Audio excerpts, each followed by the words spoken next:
Hi, my name is GodOfFunk25. Hi, my name is also Doug. Hi, we don't really have time for an intro video. Part 2. Number 6. Marvel vs. Capcom 2, New Age of Heroes for PS2. That's right. I am gonna take you on a ride. Unacceptable! Joke, not funny! Marvel vs. Capcom 2 is the fourth in the Marvel vs. series. Now, this game took what the other three games did and shoved a fucking steroids pill down their throat, and this is what happened. Now, if you have trouble keeping up with fighting games, then this game is not for you. This game is crazy fast. Half the time you don't know what the fuck is going on. There's people flying all over the screen, shit's going on, and somehow people still manage to be able to play this game perfectly. Come on, bro. Marvel vs. Capcom 2 ain't even that hard, bro. You just suck, bro. Bro, you bro. Marvel vs. Capcom 2 is the pinnacle of Marvel vs. games. Unless you're talking about Marvel vs. Capcom 3, but we won't get into that. Marvel vs. Capcom 2 sports a bunch of new game features, an assload of characters, and graphic intense gameplay that is sure to leave your brain fried. This game utilizes 3-on-3 tag team combat, where one member from each team goes out and fights, while the other two members can be used for assist or can be switched out in case one member dies or needs to go back and heal. The goal is to kill all three characters on the opponent's team with at least one of your characters still being alive. The final boss at the end of the arcade mode, Abyss, is another reason why I love Marvel vs. Capcom 2 so much. This guy goes through 3 different forms and has different attacks in each form, and he doesn't flinch no matter how hard you hit him, so you just have to keep hammering his life until it goes down all the way and you finally beat the game.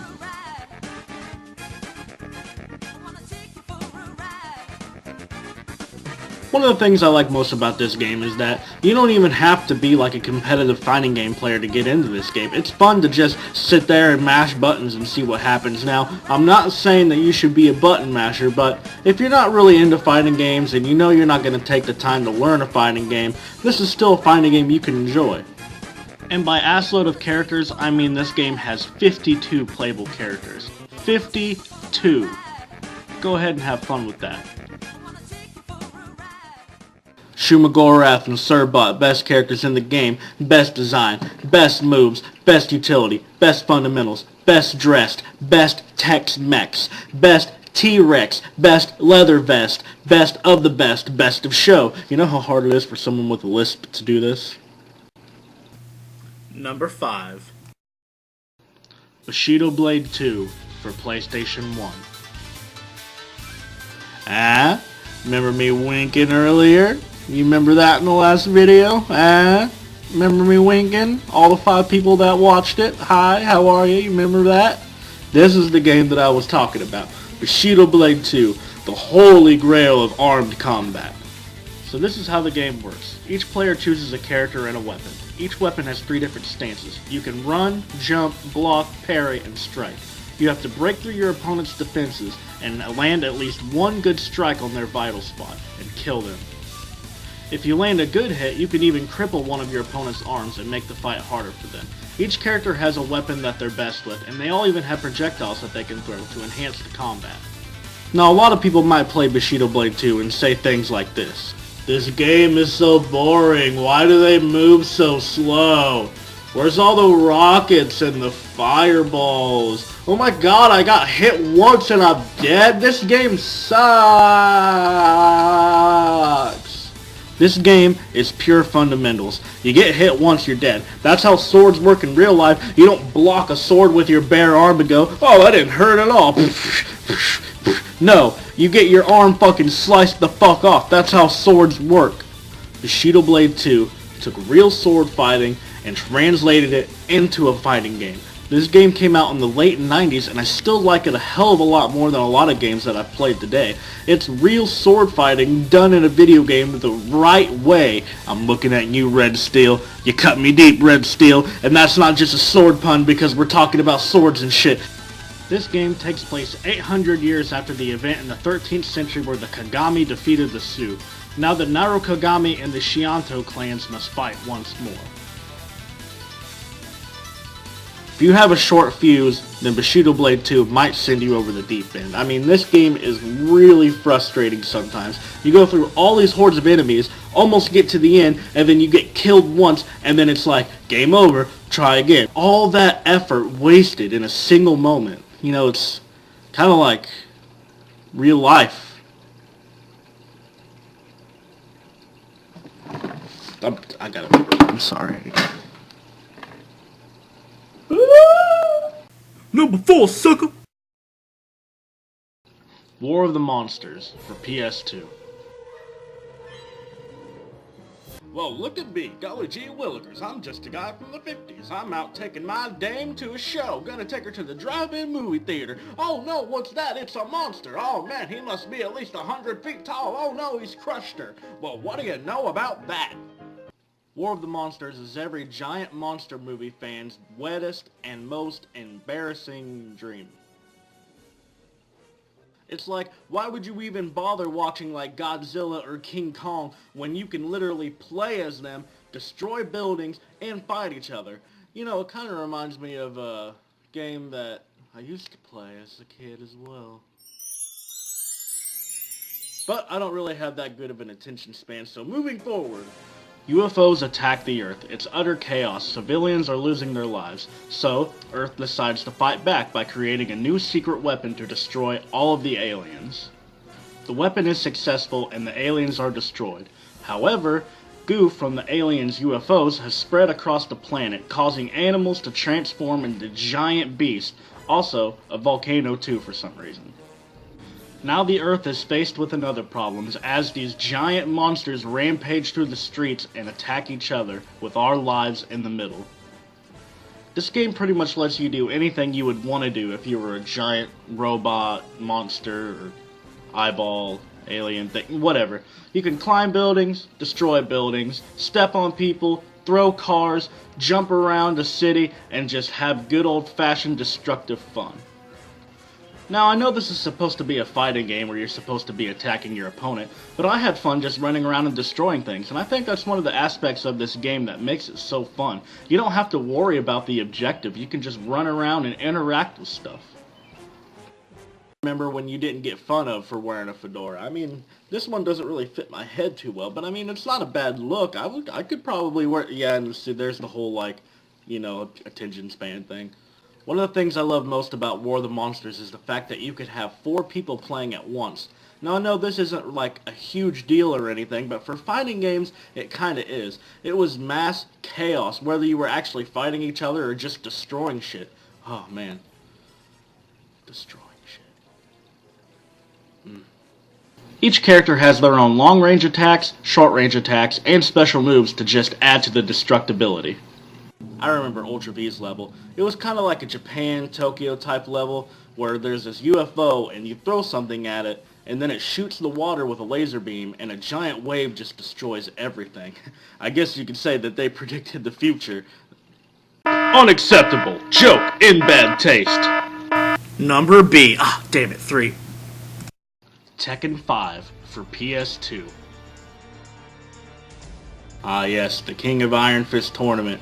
Tekken 5 is obviously the 5th installment in the Tekken series, and it's also my favorite. Now Tekken Tag 2 is probably the better game, and probably the best in the series in my opinion, but Tekken 5 is the one I remember the most because I literally played the shit out of it. Tekken is always cool because it incorporates real martial arts. Now I'm not saying that it doesn't have some over-the-top stuff, Devil Jin, but it feels more like a structured martial arts fighting game, kind of like Virtua Fighter. It's a bit slower than Street Fighter or Mortal Kombat, but if you give it some time, it grows on you. Tekken 5 is one of those games where you feel like people either love it or hate it. Half the people hate the shit out of it, and the other half love it to a dying passion. Being a Street Fighter fan, I can say that I think that Tekken is okay for the most part. The gameplay is a little slow for my likes, but I can see why other people like it. Tekken 5 was definitely a huge improvement on the series. Not to say the old Tekken games were bad, but Tekken 5 just did everything that they did much better. And if you're a fan of those old Tekken games, well, you're in luck. Tekken 5 has the arcade versions of Tekken 1, 2, and 3. Not 4, but Tekken 5 is pretty much Tekken 4, but better. This game has a bunch of cool features too. It has a ranking system similar to Virtua Fighter. It has a bunch of accessories that you can put on either of your character's costumes, and it also has a mode where you travel around as Jin Kazama in a beat 'em up Double Dragon style. King was always my favorite character. Well, I guess Armor King too, but he's not really as cool as King. King is a wrestler, and my fighting game heart just has a soft spot for grapplers. King also has a series of grapples with a finisher known as the Screwdriver. Now if King gets you in this and he pulls it off correctly, it's going to take out most of your life bar. I always like pulling it out on friends. It goes something like this. Alright, okay, you got me. Okay, alright, okay. I really... King, stop. I can't. What is my controller plugged? I really can't do any.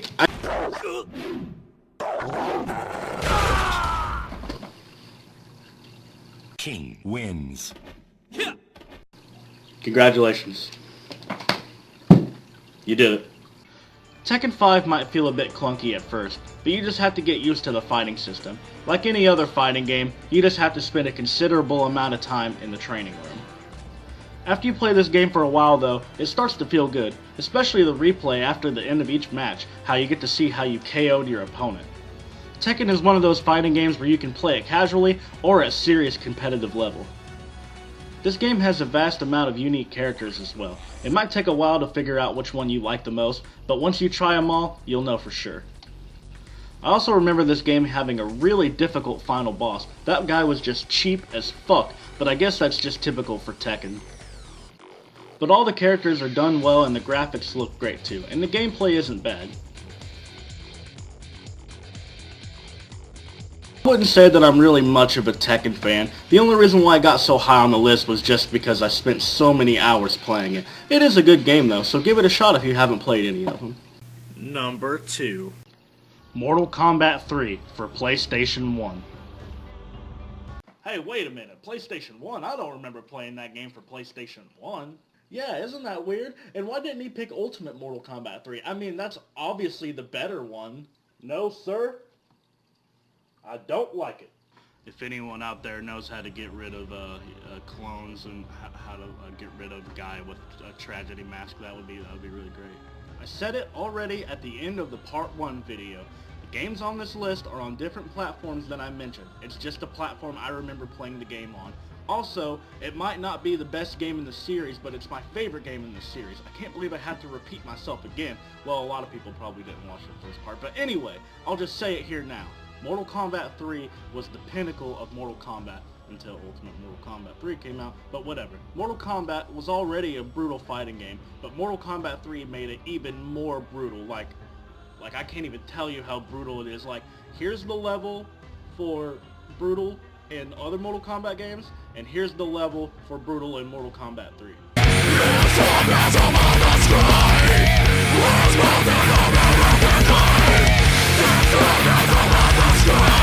Now, if that's not brutal, then I don't know what is. Mortal Kombat 3 is an intense 2D fighting game and the third installment in the Mortal Kombat series, a fighting game series known for its extreme graphic content. This game's characters, sound effects, and level design are all amazing. This game is just beautiful to look at, and the fatalities are always fun to watch as well.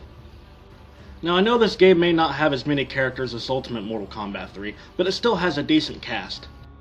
This game brought new features too, like the ability to run and the ability to perform combos.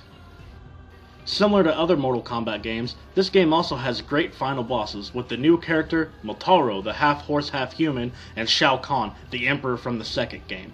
Beating him causes him to explode in a giant flash, and it's just so satisfying.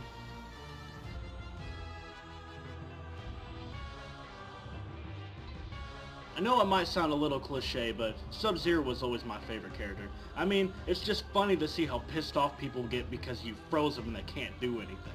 Between all the combos and fatalities and blood and gore, this game is just great. Now, we're almost at the end of this list, so I'm just gonna make like Mortal Kombat and finish it. Acceptable! That was actually okay. Since we're at number 1, I figured I'd delay you a little bit longer and do some honorable mentions. These are games that I wanted to mention in the list, but didn't make it.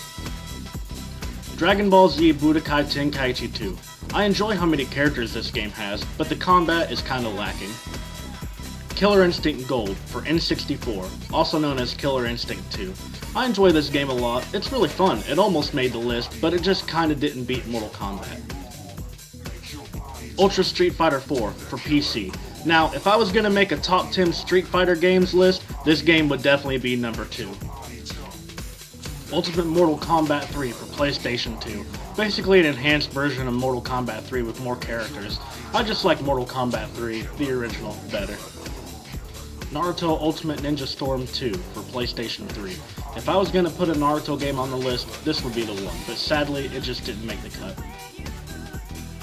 X-Men vs. Street Fighter for PlayStation 1. Definitely my second favorite game in the Marvel vs. series, but I don't like it as much as Marvel vs. Capcom 2. Dragon Ball Z Budokai 3 for PS2. I had a tough choice picking between this one and Budokai 1, but Budokai 1 just appeals to me more. New challenger approaches! Super Punch-Out for Super Nintendo. I seriously considered putting this on the list just to blow your minds, but since it's not a traditional fighting game, I'll just leave it here. Number 1! Street Fighter 3 Third Strike Fight for the Future for PS2. And finally, here we are at the end of the list, with Street Fighter 3 Third Strike at the number 1 spot, my favorite fighting game of all time. In my honest opinion, Street Fighter Third Strike is the best fighting game in the world. I've played several different fighting games, a lot of fighting games I didn't even mention on this list, and I still think that Third Strike is the best. Street Fighter 3 Third Strike is the third in the Street Fighter 3 series, and is a masterpiece of 2D fighting games. This game has a nice variety of very unique characters, each having 3 specials that you can choose from.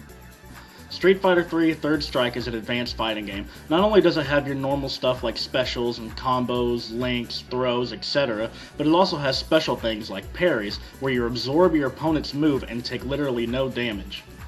People usually hate it when you taunt in fighting games, but it actually has a use in this game. Each character's taunt has different abilities like buffing defense or buffing offense.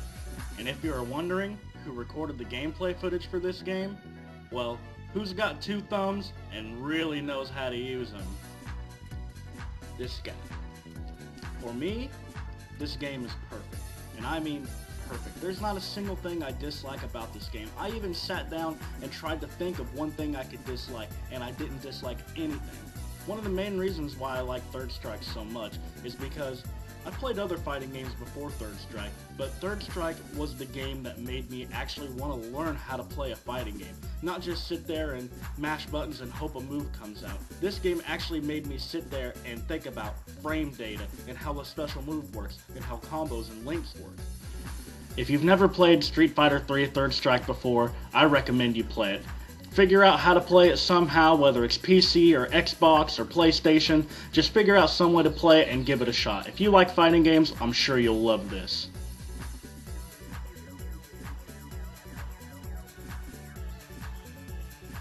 All in all, Street Fighter Third Strike will always be my favorite fighting game. Well, I guess we'll see how Street Fighter 5 does, but I'm not going to say anything else until then. Well guys, that's it for this top 10 video. I really hope you enjoyed it, and it may not seem like it, but I actually worked hard on this. I try my best not to bore you with information. That's why I threw in these random parts to, kind of keep it entertaining. Lastly, I just want to say thank you to everyone for watching, and thank you for fighting games out there for making me a true fighting game player. I hope we'll see you guys again next time. Peace out. We await your return, warrior.